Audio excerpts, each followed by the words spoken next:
In this video, we're going to begin the miniature train assembly utilizing the parts that we modeled in previous videos. Before we start the assembly, here's one thing that I would like to do is let's go ahead and open up the train body file. There are a couple adjustments we need to make, so just based on Fusion. And the first one I want to do is I want to look through my model history tree. The last whole command that we ran, I want to right click and choose Edit Feature. I do want to verify that the drill point is going to be a flat drill point. So the first option here, I want the bottom to be flat and not have an angle. So I want to go ahead and say OK. The other thing I want to do is I want to find the hole. I can find any of those, so I'll highlight here in the model by selecting those.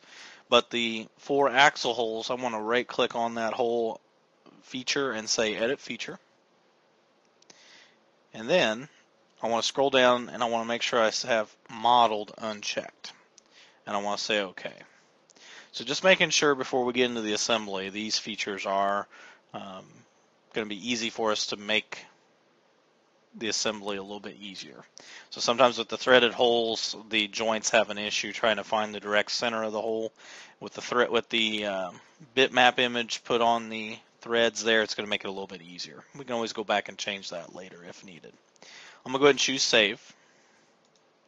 And I'm going to go ahead and close the train body file, which is going to prompt an untitled design file to be created. And this is where we're going to start with the assembly. I'm going to choose the Save button. I want to call this the miniature train assembly.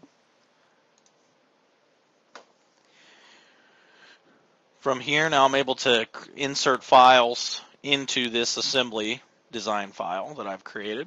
I'm going to right click on the train body and choose Insert into Current Design. And I want to go ahead and say OK to place this directly at the origin. Now one thing is as we do the assembly, we'll want to make sure one part is grounded. So typically a base component, or in this case the train body, is going to be the thing we want to have grounded. And right now if I click and drag on this part, I can move it around on the screen, which is what I do not want. In this position panel, I can either choose capture the position or revert. So I want to revert it back to the original position. And then you'll notice that goes away once it's back to the original position. To ground this, I actually need to expand the train body component and actually find the individual component icon, which is the single cube, right click on it and choose ground. And now if I click and drag, the part doesn't move. So which is what we want. Now we are only going to do this for the train body, and actually I'm going to right click on this. I'm going to choose ground from this option as well. So that way a little pin icon shows up on both of these icons for the train body, and I know that that's the grounded component. From here I'm going to bring in order to go through and get the components numbered correctly on your parts list, and with balloons we're going to bring them in the order in which they show up on the documents. So I'm going to find the stack, and I can click and hold down with my left mouse button and drag over and release. Here I'm going to go ahead and move this into position, so I'm going to use the arrows, click and drag, move the arrow here, and I'm also going to rotate it so I can see the bottom face of the stack, and I'll say OK. And the reason why is because I'm going to be mating the bottom face of the stack into the bottom of the hole that we just edited a little bit ago. I'm going to, under the Assemble tab, I want to choose Joint. And here I have Component 1, Component 2. Component 1 is always the moving component. And we want to find a snap point. So the snap point I want to look for on this component will be, if you choose either the outside edge, the circular edge, or the face, it will also put the joint origin mark there on the bottom face of the stack. Now the train body comes back to be visible. I'm going to go ahead and rotate down a little bit, and I want to go ahead and choose the bottom of the hole, which will be right there at highlights and places the joint origin snapped directly to the center. So it's going to align those two joint origins together. And then in this little, either in the motion tab in the joint menu, you can choose what kind of motion you want. We do want rigid. Or you could also go through and use this little shortcut menu and choose what kind of motion that you want here, as well as apply any offsets as far as the joint alignment. I'm going to stick with rigid, and everything looks good, so I'm going to go ahead and choose OK. And there we have applied our first joint and put two components together. In your browser, you're going to see you have a joints folder that will show up, rigid 1, and you also see a little icon pops up on your model here, which also is down here in your model history tree. So if I need to, I can always right click, I can edit the joint, I can delete it if I don't want it on there anymore, or if I need to change it, I can animate the joint. Any of those options are available. My next step is to bring in 4 train wheels. So I'm going to click and drag over. And very similar to what we just did, I'm going to go ahead and rotate this around to the back. I actually want to see the back of the wheel. And I'm going to go ahead and say OK. I'm going to go ahead and drag this wheel in. And for the sake of keeping this video short, I'm just going to do this 2 times. And I want to drag that way I can see that. Then I'm going to close the data panel here. Just give me a little bit more screen space. And I'm going to choose joint from the assemble menu. I want to choose the circular where the axle peg would go through. So I want to choose that circular edge, so it highlights in black, puts the joint origin right in the middle. And then I'm going to go over to one of the axle holes, and I'm going to do the exact same thing. Have those show up. Now these, if I need to, I can flip. And then actually I want to put an offset in the Z direction, a very small offset. So that way the wheel doesn't like scrape against the side of the body.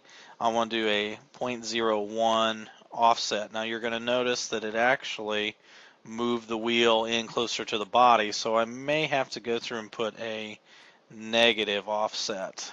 And so now you can see there's a little bit of a space between the body and the train itself. And that's exactly what I want to do there.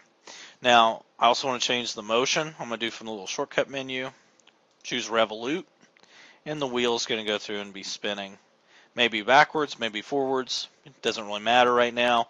The directions will go through and be adjusted as we go forward. I'm going to go ahead and say OK. And then I'm just going to repeat the same process for this back wheel.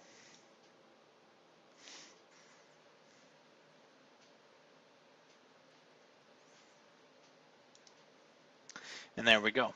So we have our 2 wheels. I'm going to also bring in, so now that I've got, you would repeat this same process for all the wheels. Now I'm going to bring in the axle pegs. So the axle peg, insert into current design. For this one, I'm actually going to rotate it where I can see the underneath side of the peg there.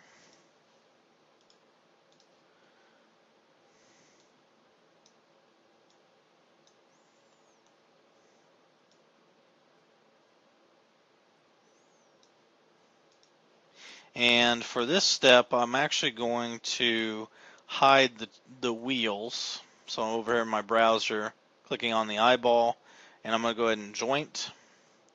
I'm going to go ahead and I'm going to choose the underneath side head of the screw right underneath the head of it. And I'm going to choose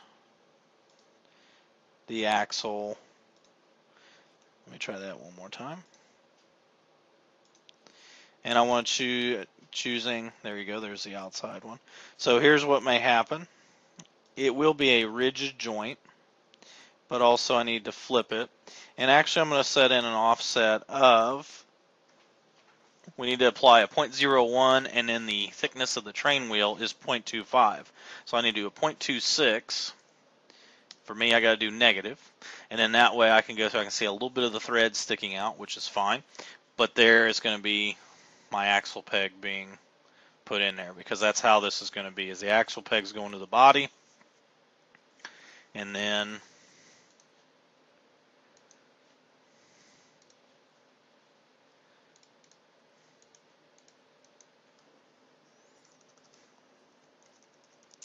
negative 0.26 on the offset, and I can go ahead and say OK. And then now I can bring back the visibility on my wheels. There are the axle pegs, rigid jointed, and they are there into place. Alright, so that is how to assemble the stack wheels and axle pegs to the train. In the next video, you will see I'll have the other two wheels and axle pegs attached. We're going to move on with some of the other standard components and continue to assemble our miniature.